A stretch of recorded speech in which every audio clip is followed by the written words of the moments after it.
Welcome to real GK analysis YouTube channel. हमारे इस नए वीडियो में आप सभी का स्वागत है। साथियों, आज के वीडियो में हम देखने वाले हैं एसएससी जीडी कांस्टेबल एग्जाम 2025 के लिए जीके जीएस यानी कि सामान्य ज्ञान विषय के 50 प्रीवियस ईयर क्वेश्चंस जो कि हमने अलग अलग दिनों के पेपर से उठाए हैं। और साथियों, ऐसे प्रश्न हैं जो परीक्षा में जरूर आएंगे, इनके रिपीट होने की बहुत ज्यादा संभावना है, इसलिए आप वीडियो को पूरा जरूर देखें। और ये हमारा पार्ट 1 रहने वाला है। ऐसे लगातार हम आगे श्रृंखलाएं अपलोड करते जाएंगे। तो साथियों, वीडियो काफी इंटरेस्टिंग होगा, वीडियो को आपको एंड तक जरूर देखना है। साथ ही अगर आप चैनल पर पहली बार आए हैं तो प्लीज आप चैनल को सब्सक्राइब जरूर करें। अगर साथियों आपको इस वीडियो का पीडीएफ चाहिए तो आप हमारे टेलीग्राम चैनल से और व्हाट्सएप दोनों जगह से ले सकते हैं। दोनों का लिंक आपको डिस्क्रिप्शन बॉक्स में मिल जाएगा, वहां ज्वाइन करना। जैसे ही क्लास एंड होगी इसके कुछ समय बाद आपको पीडीएफ दोनों जगह देखने को मिल जाएगा, वहां से आप इसको डायरेक्ट कलेक्ट कर सकते हैं और फिर कभी भी पढ़ सकते हैं। तो चलिए वीडियो की बिना किसी देरी के हम शुरू करते हैं। तो आज का साथियों हमारा फर्स्ट क्वेश्चन है कि भारत की न्यायिक राजधानी कहाँ पर स्थित है। कौन जो न्यायिक राजधानी नहीं पूछा है, न्यायिक अकादमी पूछा है कि भारत की न्यायिक अकादमी कहाँ पर स्थित है। फर्स्ट ऑप्शन है हमारा चेन्नई में, दूसरा है नागपुर में, तीसरा है इंदौर और फोर्थ ऑप्शन है भोपाल। तो भारत की जो न्यायिक अकादमी है वो कहाँ पर स्थित है, तो वो भोपाल में स्थित है। कहाँ पर? भोपाल में स्थित है। भोपाल किसकी राजधानी है, तो वो मध्य प्रदेश की राजधानी है। ऑप्शन 4 हमारा बिल्कुल करेक्ट आंसर यहाँ पर हो जाएगा। चलिए नेक्स्ट क्वेश्चन देखते हैं। नेक्स्ट क्वेश्चन है, निम्न में से किस आधार पर कंप्यूटर का वर्गीकरण किया जा सकता है। यानी कि कंप्यूटर का वर्गीकरण हम किन किन आधार पर कर सकते हैं, ये हमें बताना है। फर्स्ट ऑप्शन है उसके ऑपरेटिंग सिद्धांत पर, दूसरा है उसके अनुप्रयोग पर, तीसरा ऑप्शन है उसके आकार और क्षमता पर, और चौथा है उपरोक्त सभी। तो साथियों करेक्ट आंसर रहेगा उपरोक्त सभी। उपरोक्त सभी ऑप्शन 4 बिल्कुल यहाँ पर हमारा करेक्ट आंसर रहने वाला है।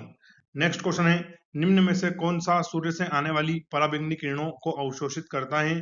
तो साथियों कौन सी वो लेयर है जो सूर्य से आने वाली पराबैंगनी किरणों को क्या करती है, अवशोषित करती है। तो फर्स्ट है हमारा कार्बन डाइऑक्साइड, दूसरा है जल वाष्प, तीसरा है ओजोन परत और फोर्थ है ऑक्सीजन गैस। तो साथियों सूर्य से आने वाली पराबैंगनी किरणों को कौन अवशोषित करता है, तो आप सभी को पता होगा, उसको ओजोन परत अवशोषित करती है। कौन? ओजोन परत। और इसको हम कैसे दर्शाते हैं, O3 के इससे दर्शाते हैं। तो करेक्ट आंसर क्या हो जाएगा साथियों, हमारा ऑप्शन तीसरा यहाँ पर बिल्कुल करेक्ट आंसर हो जाएगा। चलिए नेक्स्ट इंपोर्टेंट क्वेश्चन देखते हैं हम। बाइनरी सिस्टम में सूचना की सबसे छोटी इकाई क्या है। क्या है क्वेश्चन कि बाइनरी सिस्टम में सूचना की सबसे छोटी इकाई क्या है। तो पहला ऑप्शन है बीट, दूसरा है बाइट, तीसरा है वर्ड और चौथा ऑप्शन है हमारा किलोबाइट। करेक्ट आंसर हो जाएगा बीट। क्या हो जाएगा? बीट। तो बाइनरी सिस्टम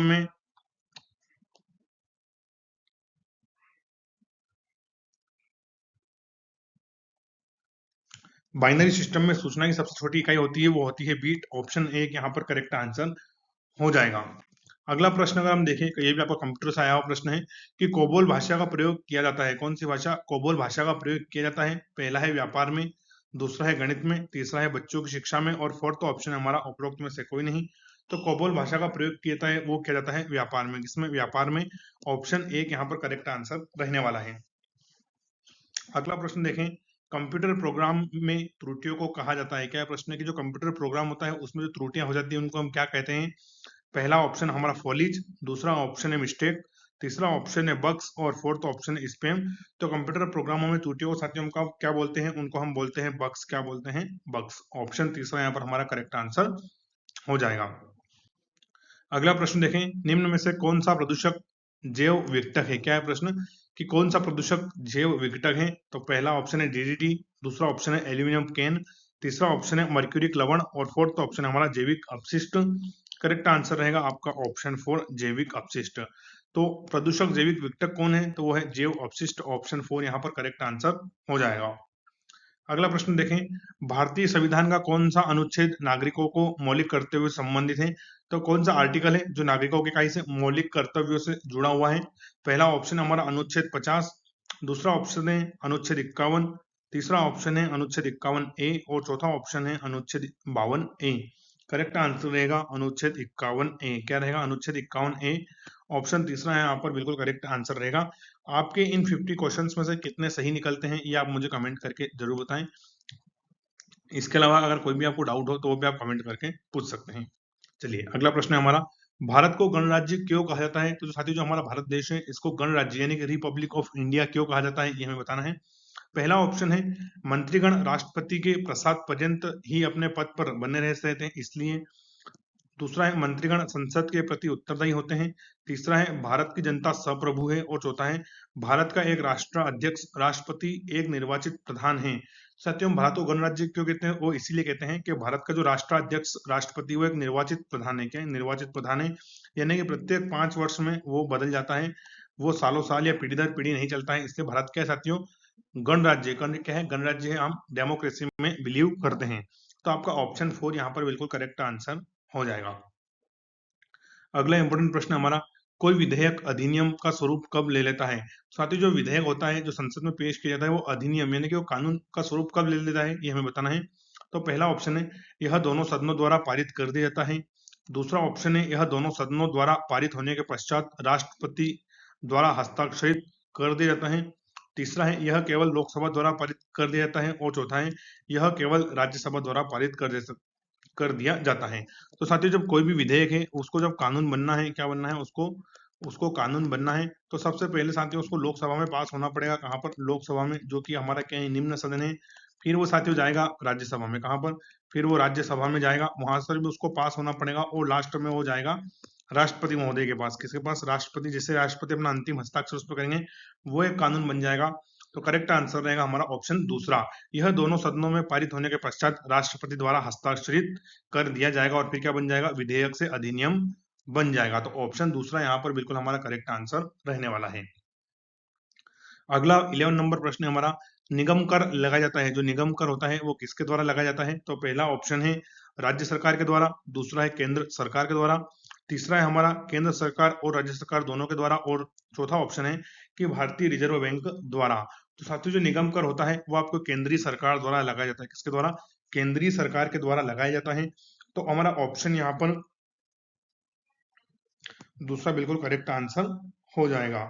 चलिए अगला प्रश्न देखते हैं, निम्नलिखित में से किस पंचवर्षीय योजना का मुख्य लक्ष्य आत्मनिर्भरता था? क्या प्रश्न कि वह कौन सी पंचवर्षीय योजना थी जिसका मुख्य लक्ष्य क्या था? आत्मनिर्भरता था। तो पहला है तीसरी पंचवर्षीय योजना। दूसरा ऑप्शन है पांचवी पंचवर्षीय योजना। तीसरा ऑप्शन है छठी पंचवर्षीय योजना। और चौथा है नौवीं पंचवर्षीय योजना। तो साथियों, जो आत्मनिर्भरता जो आज मोदी जी ने चलाया है, मेड इन इंडिया, क्या चलाया है? मेड इन इंडिया चलाया है, आत्मनिर्भरता। ऐसे प्रयास पहले भी किए जा चुके हैं। तो प्रश्न के निम्नलिखित में से किस पंचवर्षीय योजना का मुख्य लक्ष्य क्या था? आत्मनिर्भरता था। तो साथियों, वो थी हमारी पांचवी पंचवर्षीय योजना। कौन सी पांचवी पंचवर्षीय योजना थी जिसका लक्ष्य था पूरी तरह से आत्मनिर्भर, सेल्फ रिलायंस, सेल्फ डिपेंडेंट? तो ऑप्शन दूसरा यहाँ पर हमारा बिल्कुल करेक्ट आंसर हो जाएगा। अगला वेरी इंपोर्टेंट प्रश्न, संविधान सभा ने भारतीय संविधान को कब अपनाया था या कब इसको अंगीकृत किया था? क्या किया था? कब इसको स्वीकार किया था, ये हमें बताना है। तो पहला ऑप्शन है 26 जनवरी 1950 को। दूसरा ऑप्शन है 26 नवंबर 1949 को। तीसरा है 15 अगस्त 1947 को। और चौथा ऑप्शन हो जाएगा 9 दिसंबर 1946 को। तो साथियों, जो संविधान सभा थी हमारी उसने भारतीय संविधान को कब अपनाया था?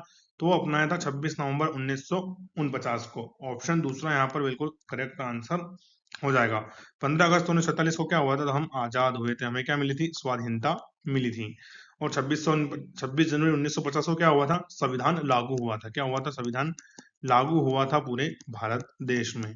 तो साथियों, तीनों डेट इंपॉर्टेंट है। 15 अगस्त 1947 देश आजाद हुआ। 26 नवंबर 1949 को क्या हुआ? इसको स्वीकार किया गया संविधान को। और 26 जनवरी 50 को क्या हुआ? इसको लागू किया गया था। तो यहाँ पर इस प्रश्न के अनुसार हमारा ऑप्शन दूसरा बिल्कुल करेक्ट आंसर रहेगा। अगला प्रश्न है, संसद के 2 सत्रों के बीच अधिकतम अवधि क्या हो सकती है? साथियों, जो संसद में आपने देखा होगा अलग अलग सत्र चलते हैं, जैसे शीतकालीन सत्र चलता है, इसके अलावा मानसून चलता है। क्या चलता है? मानसून सत्र। ऐसे आपने देखे होंगे अलग अलग सत्र चलते रहते हैं। तो हमें बताना है कि उनके बीच में अधिकतम अवधि कितनी रह सकती है। तो पहला है 6 महीने की, दूसरा है 3 महीने की, तीसरा है 9 महीने की और चौथा है 1 महीने की। तो साथियों, संसद के किन्हीं भी 2 सत्रों की अधिकतम दूरी हो सकती है, वो होती है 6 महीने। 6 महीने से ज्यादा अवधि नहीं होती। 6 महीने के अंदर अंदर आपको दूसरा सत्र लगाना ही रहता है, बजट सत्र जैसे कि आता है। तो यहाँ पर हमारा ऑप्शन एक बिल्कुल करेक्ट आंसर हो जाएगा। एक और सत्र आप यहाँ लिख लीजिए, बजट सत्र, जो कि आपका फरवरी महीने में चलता है ना। चलिए अगला प्रश्न देखते हैं हम। अगला प्रश्न है, निम्न में से कौन सा पौधा बायोडीजल का मुख्य स्रोत है? कौन सा पौधा है जो बायोडीजल का मुख्य स्रोत है, हमें बताना है। तो पहला है लेंटेना, दूसरा है सरसों, तीसरा है जेठोफा और फोर्थ है कीवी। तो बायोडीजल का मुख्य जो सोर्स होता है साथियों, वो पौधा होता है आपका जेट्रोफा। कौन सा होता है? जेट्रोफा। तो ऑप्शन तीसरा यहाँ पर बिल्कुल हमारा करेक्ट आंसर हो जाएगा, जेट्रोफा। अगला प्रश्न है हमारा, वुड्स डिस्पैच किससे संबंधित है? जो ये वुड्स डिस्पैच है ये किससे संबंधित है? तो पहला है शिक्षा से, दूसरा है संसदीय सुधार से, तीसरा है आर्थिक सुधारों से और चौथा है न्यायिक सुधार से। तो साथियों जो वुड्स डिस्पैच है ये किससे संबंधित है? तो ये संबंधित है शिक्षा से। किससे? शिक्षा से। तो ऑप्शन एक यहाँ हमारा करेक्ट आंसर हो जाएगा। अगला वेरी इंपोर्टेंट प्रश्न है, भारत का अंतिम गवर्नर जनरल कौन था? जो लास्ट गवर्नर जनरल थे भारत के वो कौन थे? तो पहला है लॉर्ड लिनलिथगो, दूसरा ऑप्शन है सी राजगोपालचारी, सी नहीं है, सी है ना केवल, सी राजगोपालाचारी।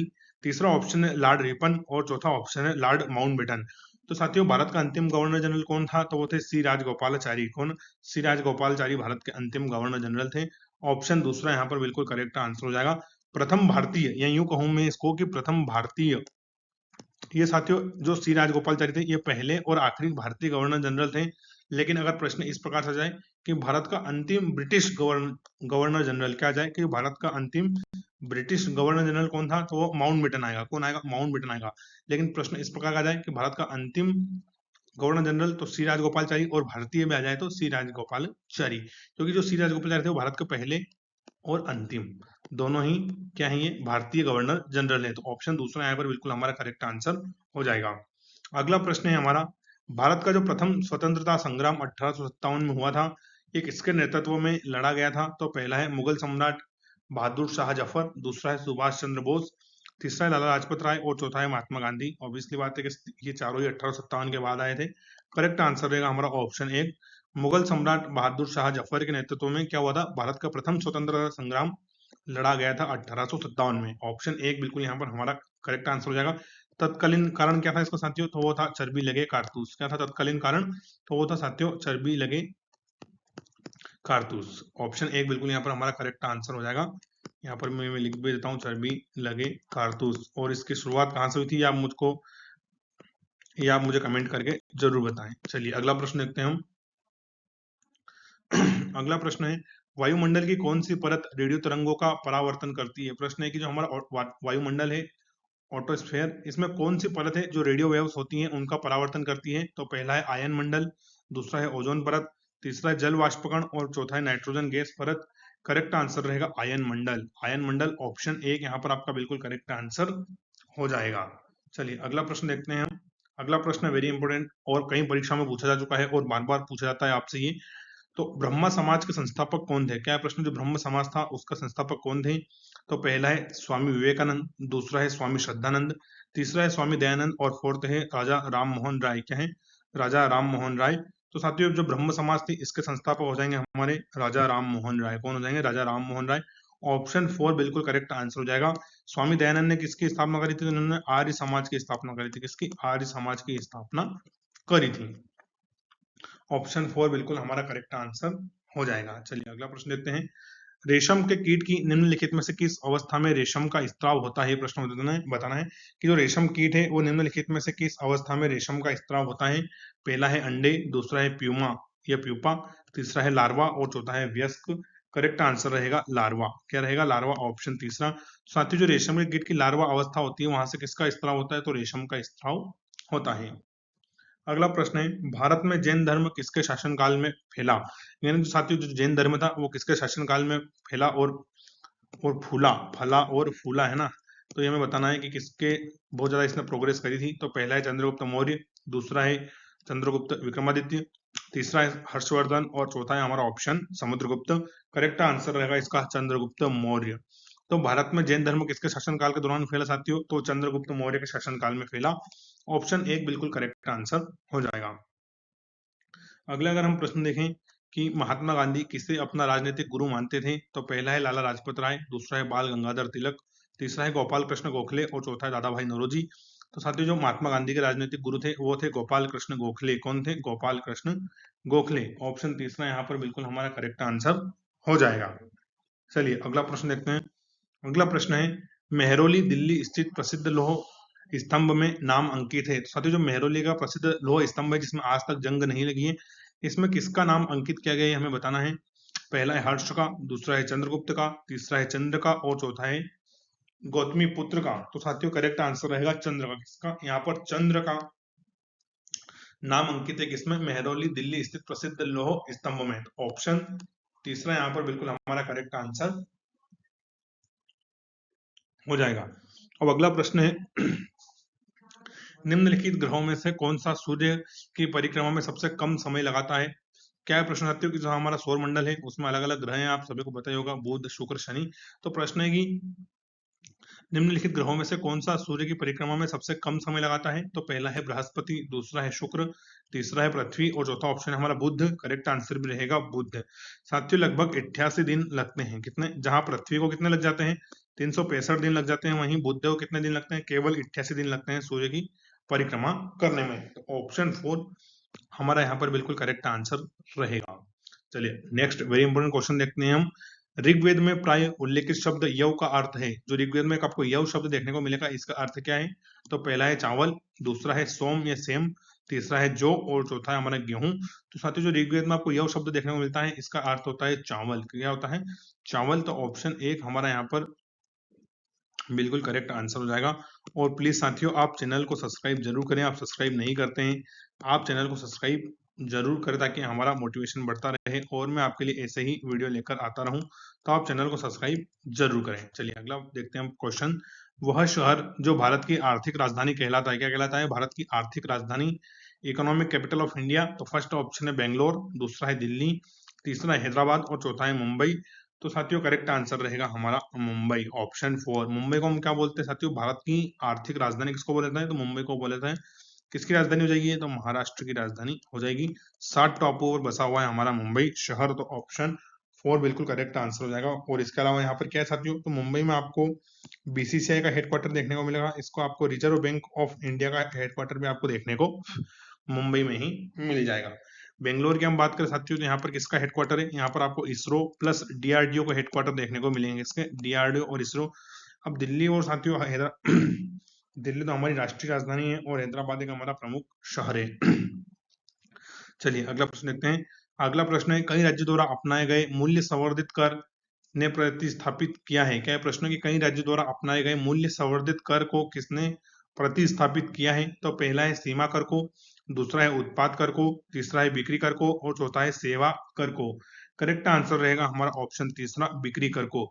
तो साथियों जो मूल्य संवर्धित कर था उसको किसने प्रतिस्थापित यानी कि चेंज कर दिया है? तो उसने बिक्री कर को चेंज कर दिया है। ऑप्शन तीसरा यहाँ पर हमारा बिल्कुल करेक्ट आंसर हो जाएगा। चलिए अगला प्रश्न हम देखते हैं। भारतीय संसद में शून्यकाल कब शुरू होता है? तो जो भारतीय संसद का साथियों शून्यकाल होता है वो कब शुरू होता है? तो पहला ऑप्शन है बैठक के पहले 12 घंटे, बैठक के पहले घंटे पर। क्या लिखा है? बैठक के पहले घंटे पर। दूसरा है बैठक के अंतिम घंटे पर, तीसरा है ठीक दोपहर 12 बजे और चौथा ऑप्शन है कोई निश्चित समय नहीं है।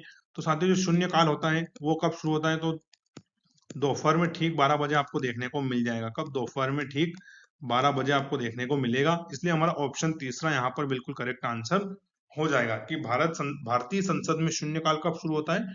ठीक दोपहर 12 बजे ही शुरू हो जाता है।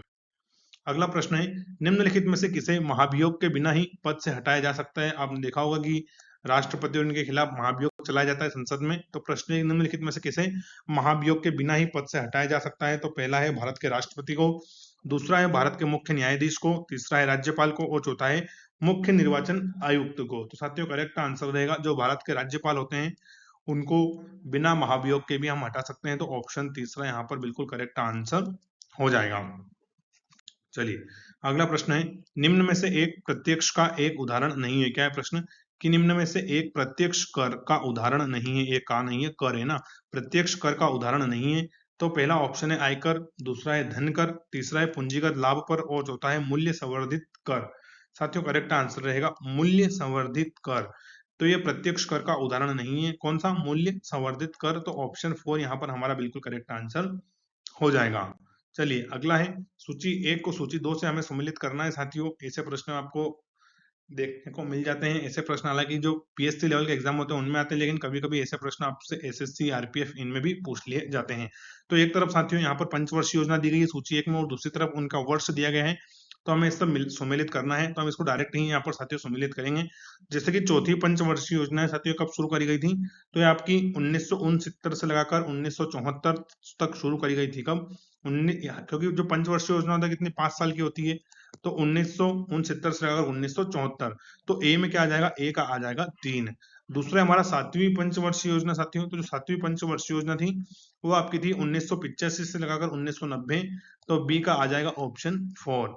तीसरा साथियों नौवीं पंचवर्षीय योजना, तो हमारी जो नौवीं पंचवर्षीय योजना थी वो थी 1997 से लगाकर 2002 तक। तो सी का क्या आ जाएगा? सी का आ जाएगा 1। और चौथा और सबसे लास्ट हमारा ऑप्शन है दूसरी पंचवर्षीय योजना, तो वो रहेगी 1956 से 1961, यानी कि डी का क्या आ जाएगा? डी का आ जाएगा 2।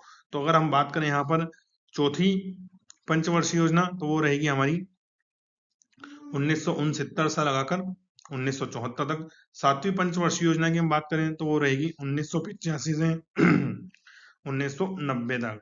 नौवीं पंचवर्षीय योजना की बात करें तो आपकी रहेगी 1997 से 2002। और दूसरी पंचवर्षीय योजना की अगर हम बात करें तो वो रहेगी 1956 से 1961। 1951 में पहली बार पंचवर्षीय योजनाओं की शुरुआत करी गई थी।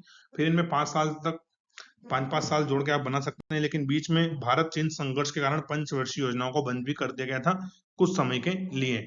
तो आप देख सकते हैं एक में 3, बी का 4, सी का 1 और डी का 2, ये हमारा करेक्ट आंसर यहाँ पर रहेगा। चलिए नेक्स्ट क्वेश्चन देखते हैं। नेक्स्ट क्वेश्चन है आम आदमी बीमा योजना सामाजिक सुरक्षा प्रदान करता है।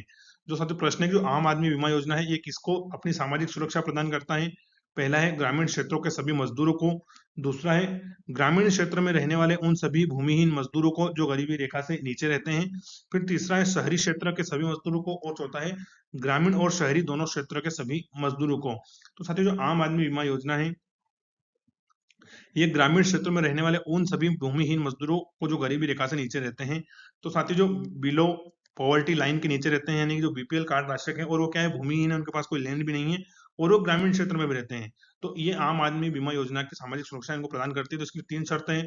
पहला तो आपको गरीबी रेखा से नीचे, दूसरा भूमिहीन क्या होना है आपको? भूमिहीन। और तीसरा क्या है कि ग्रामीण क्षेत्र में रहना है, यानी कि रूरल एरिया में आपको रहना है। तो ऑप्शन जो दूसरा है वो हमारा बिल्कुल करेक्ट आंसर हो जाएगा।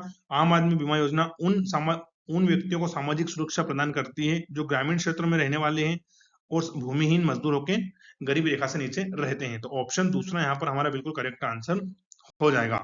अगला प्रश्न हम देखें, निम्नलिखित में से कौन क्या थे? खगोल शास्त्री यानी एस्ट्रोलॉजर थे। तो पहला है साथियों सॉरी खगोल शास्त्री है ना, एस्ट्रोलॉजर नहीं है।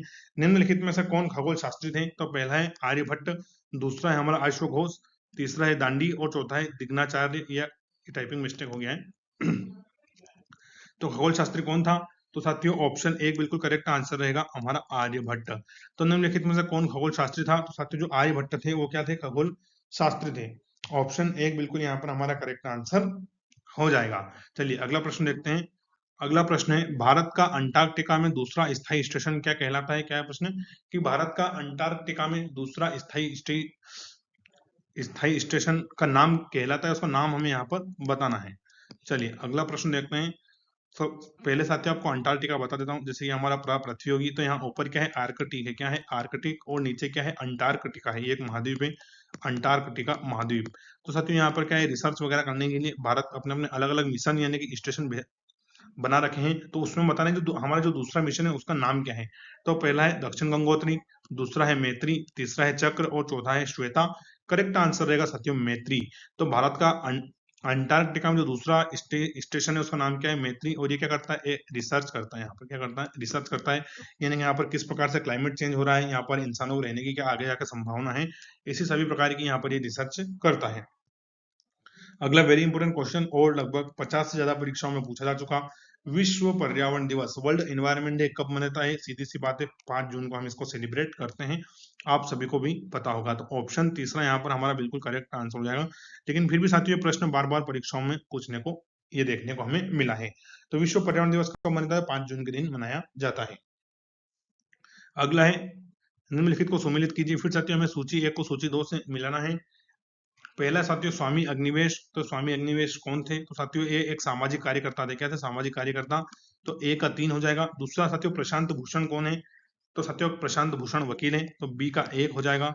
किरण बेदी कौन है साथियों? तो पूर्व पुलिस अधिकारी हैं, तो सी का ऑप्शन 4 हो जाएगा। और संतोष हेगड़े कौन है? साथियों जज हैं, तो डी का ऑप्शन 2 हो जाएगा। करेक्ट आंसर रहेगा हमारा ये।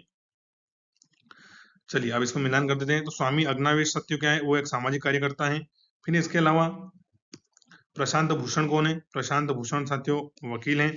इसके अलावा किरण बेदी कौन है? तो वो पूर्व पुलिस अधिकारी हैं। और चौथा संतोष हेगड़े क्या है? तो वो जज हैं। चलिए अगला प्रश्न देखते हैं। चैनल को सब्सक्राइब आप जरूर करें। अगला हम नेक्स्ट इंपोर्टेंट क्वेश्चन देखते हैं हमारा। भारत का सबसे बड़ा इंडोर स्टेडियम, सबसे बड़ा, जैसे स्टेडियम दो प्रकार के होते हैं, जैसे गेम ही दो प्रकार के होते हैं, आउटडोर इंडोर, तो ऐसे ही भारत का सबसे बड़ा इंडोर स्टेडियम कौन सा है? पहला है नेताजी स्टेडियम कोलकाता, दूसरा है इंदिरा गांधी इंडोर स्टेडियम नई दिल्ली, तीसरा है भारतीय स्टेडियम कटक, और चौथा इनमें से कोई नहीं। करेक्ट आंसर रहेगा इंदिरा गांधी इंडोर स्टेडियम नई दिल्ली। कहां पर स्थित है? नई दिल्ली में स्थित है। ये भारत का सबसे बड़ा इंडोर स्टेडियम है। ऑप्शन दूसरा यहाँ पर बिल्कुल करेक्ट आंसर हो जाएगा। अगला प्रश्न हम देखें कि निम्न में से किसका जन्म दिन सद्भावना दिवस के रूप में मनाता है? क्या है? किसका जन्म दिवस है जो सद्भावना दिवस के रूप में मनाया जाता है? तो पहला ऑप्शन है इंदिरा गांधी का, दूसरा है राजीव गांधी का, तीसरा है महात्मा गांधी जी का, और चौथा है राजीव गांधी का। तो साथियों जो राजीव गांधी हमारे देश के पूर्व प्राइम मिनिस्टर थे, उनका जन्म दिवस हम किस अवसर में मनाते हैं? तो सद्भावना दिवस के रूप में हम मनाते हैं। ऑप्शन दूसरा यहाँ पर हमारा बिल्कुल करेक्ट आंसर हो जाएगा। इनको क्या किया गया था? तो इनको भी असिसिनेट कर दिया गया था। जिस प्रकार से इंदिरा गांधी को असिसिनेट किया गया था, उसी प्रकार राजीव गांधी को भी असिसिनेट कर दिया गया था। ऑप्शन दूसरा यहाँ पर हमारा बिल्कुल करेक्ट आंसर हो जाएगा। अगला प्रश्न है निम्न में से किससे जीनोम शब्द जुड़ा हुआ है? क्या प्रश्न कि निम्न में से किससे जीनोम शब्द जुड़ा हुआ है? तो पहला है अंतःस्त्रावी ग्रंथियों से, दूसरा है जीव के जीन से, तीसरा है फेफड़ों के रोग से, और चौथा है पाचन रस से। साथियों जो जीनोम शब्द है वो जुड़ा रहता है जीव के जीन से। किससे? जीव के जीन से। तो ऑप्शन दूसरा यहाँ पर हमारा बिल्कुल करेक्ट आंसर हो जाएगा। अगला प्रश्न, वह शहर जिसमें अमेरिकी सील कमांडो द्वारा ओसामा बिन लादेन मारा गया। तो साथियों अमेरिका ने क्या किया था? पूरे अफगानिस्तान को छल्ली कर दिया। क्या कर दिया? पूरे अफगानिस्तान को उन्होंने छल्ली कर दिया। किसके लिए? ओसामा बिन लादेन के लिए। और बाद में ये कहां पर मिला? तो ये पाकिस्तान में मिला। कहां पर? पाकिस्तान में छुपा बैठा था। और इसी के कारण वहां पर क्या आया? अफगानिस्तान में क्या आ गया? तालिबान आ गया। तो साथियों हमें बताना है कि वह शहर जिसमें अमेरिकी सील कमांडो द्वारा ओसामा बिन लादेन मारा गया। तो पहला है जकोबाबाद, दूसरा है फैसलाबाद, तीसरा है एबटाबाद, और चौथा है इस्लामाबाद। करेक्ट आंसर रहेगा साथियों एबटाबाद। एबटाबाद कहां पर है? तो पाकिस्तान में है। कहां पर? पाकिस्तान में। और यहाँ पर क्या है? ओसामा बिन लादेन एक घर में छुपा हुआ था, उसको नेवी सील कमांडो द्वारा मारा गया था। तो ऑप्शन तीसरा यहाँ पर हमारा बिल्कुल करेक्ट आंसर हो जाएगा। यूएस बराबर क्या है? हाइपोक्रेसी। क्या है? यूएस बराबर हाइपोक्रेसी, आप सभी को पता ही होगा। चलिए अगला प्रश्न देखते हैं हम। अगला प्रश्न है निम्नलिखित में से कौन सा पादप हेरोइन एक मादक दवा का स्रोत है? तो साथियों हमें बताना है कि कौन सा पौधा है जो कि हीरोइन का एक स्रोत है। तो पहला है गांजा, दूसरा है एफ्रीडा। क्या है? एफ्रीडा। तीसरा है पोस्ता, और चौथा है गुलाब। करेक्ट आंसर रहेगा पोस्ता। क्या रहेगा? पोस्ता। तो निम्नलिखित में से कौन सा पादप हीरोइन एक मादक दवा का स्रोत है? तो वो है पोस्ता। ऑप्शन तीसरा यहाँ पर हमारा करेक्ट आंसर हो जाएगा। अगला प्रश्न वेरी इंपोर्टेंट, निम्नलिखित में से एक पंच प्रयाग में शामिल नहीं है। क्या है? कि कौन सा साथियों स्थान है जो कि पंच प्रयाग के अंदर शामिल नहीं किया गया है? तो पहला है देवप्रयाग, दूसरा है रुद्रप्रयाग, तीसरा है कर्णप्रयाग, और चौथा है सोनप्रयाग। तो साथियों करेक्ट आंसर रहेगा हमारा सोनप्रयाग। क्या? सोनप्रयाग। तो सोनप्रयाग एक पंच प्रयाग में शामिल नहीं है। तो ऑप्शन 4 हमारा यहाँ पर करेक्ट आंसर हो जाएगा। चलिए अगला प्रश्न देखते हैं। अगला प्रश्न है उत्तराखंड में चिपको आंदोलन की सर्जक यानी कि उसकी उद्वेता या उसकी शुरुआतक कौन थी?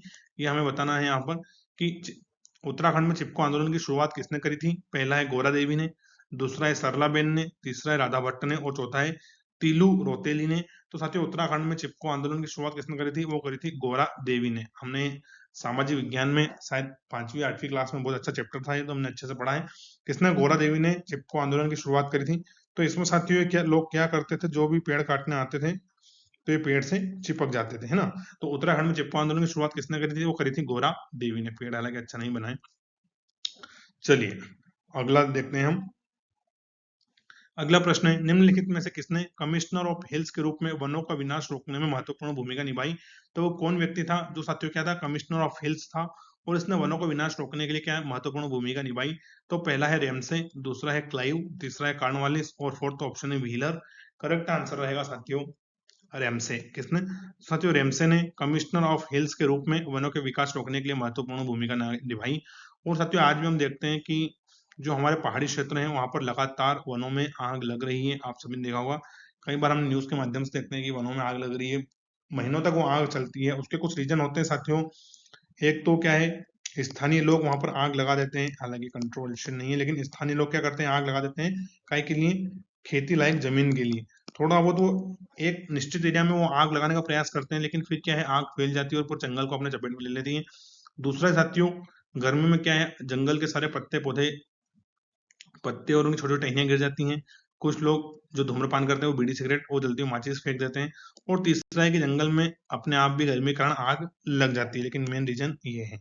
चलिए अगला प्रश्न हम देखते हैं। अगला है, सूचना का अधिकार अधिनियम कब लागू किया गया था? क्या है प्रश्न? सूचना का जो अधिकार अधिनियम है इसको कब लागू किया गया था? पहला है 2002 में, दूसरा है 2005 में, तीसरा है 2009 में और चौथा है 2010 में। तो सूचना का अधिकार, राइट टू इंफॉर्मेशन साथियों, ये लागू किया गया था सन 2005 में। कब? 2005 में। उस समय देश के पीएम कौन थे? तो वो थे मनमोहन सिंह। कौन थे? मनमोहन सिंह। चलिए अगला प्रश्न देखते हैं। जलागम प्रबंधन द्वारा सफलतापूर्वक रोका जा सकता है? तो साथियों क्या है कि जो जल है उसके प्रबंधन द्वारा हम सफलतापूर्वक क्या रोक सकते हैं? तो पहला है मैदानी इलाकों में बाढ़, दूसरा है जल ऊर्जा की हानि, तीसरा है वनों की कटाई और चौथा है जल जनित रोग। तो साथियों जलागम प्रबंधन से हम क्या कर सकते हैं? मैदानी इलाकों में हम बाढ़ को अच्छे से रोक सकते हैं। ऑप्शन एक हमारा यहाँ पर करेक्ट आंसर हो जाएगा। अगला वेरी इंपॉर्टेंट क्वेश्चन है, कई सारी परीक्षाओं में पूछा जा चुका है, फिर से पूछने की संभावना है। निम्न में से प्राथमिक रंग प्राइमरी कलर कौन से होते हैं? तो पहला है नीला हरा पीला, दूसरा है लाल नीला और हरा, तीसरा है लाल काला और हरा रंग, चौथा है हरा सफेद और काला। साथ ही जो प्राइमरी कलर होता है हमारा वो होता है लाल नीला और हरा। लाल नीला और हरा, ऑप्शन दूसरा यहाँ पर बिल्कुल करेक्ट आंसर हो जाएगा। अगला प्रश्न है, गेंगा रोग किस कमी के कारण होता है? तो फर्स्ट ऑप्शन है विटामिन डी, दूसरा है आयोडीन, तीसरा है निकोटिनिन एसिड और चौथा है हीमोग्लोबिन। तो साथ ही जो घेंगा रोग होता है जिसको हम ग्वाटर रोग भी बोलते हैं, इसमें क्या होता है, गर्दन में एक गठन बन जाती है। तो ये किस कमी से होता है? तो ये आयोडीन की कमी से होता है। किसकी कमी से? आयोडीन की कमी से होता है। तो ऑप्शन दूसरा यहाँ पर बिल्कुल करेक्ट आंसर हो जाएगा। अगला और आज का हमारा अंतिम प्रश्न है कि पौधे के किस हिस्से से हल्दी प्राप्त की जाती है? फर्स्ट है जड़ से, दूसरा है तना से, तीसरा पत्ती से और चौथा है फूल से। तो साथियों जो हल्दी होती है हमें किससे प्राप्त होती है? वो होती है जड़ से प्राप्त होती है। किससे? जड़ से। तो ऑप्शन एक हमारा यहाँ पर बिल्कुल करेक्ट आंसर रहने वाला है। तो साथियों यहाँ पर हमने 50 प्रश्न डिस्कस किए। अब आपके कितने क्वेश्चन सही निकले वो आप मुझे कमेंट करके जरूर बताएं। साथ ही आप चैनल पर पहली बार आए हैं तो प्लीज आप चैनल को सब्सक्राइब जरूर करके जाएं। सब्सक्राइब नहीं कर रहे हैं, सब्सक्राइब जरूर करें। वीडियो अगर आपको अच्छा लगा हो तो कमेंट करके इसको लाइक जरूर करें और अपने दोस्तों के साथ शेयर भी करें। आपका जितने भी व्हाट्सएप टेलीग्राम ग्रुप हैं वहां आप हमारे वीडियो को शेयर भी कर सकते हैं। तो साथियों वीडियो हमारा यहीं तक था। अगर आपका कोई डाउट हो तो आप मुझसे पूछ सकते हैं। वीडियो में अगर कोई त्रुटि रह गई हो तो भी आप मुझे बता सकते हैं। वीडियो पूरा देखने के लिए आप सभी का थैंक यू। जय हिंद। चलिए हम यहाँ पर वीडियो एंड करते हैं।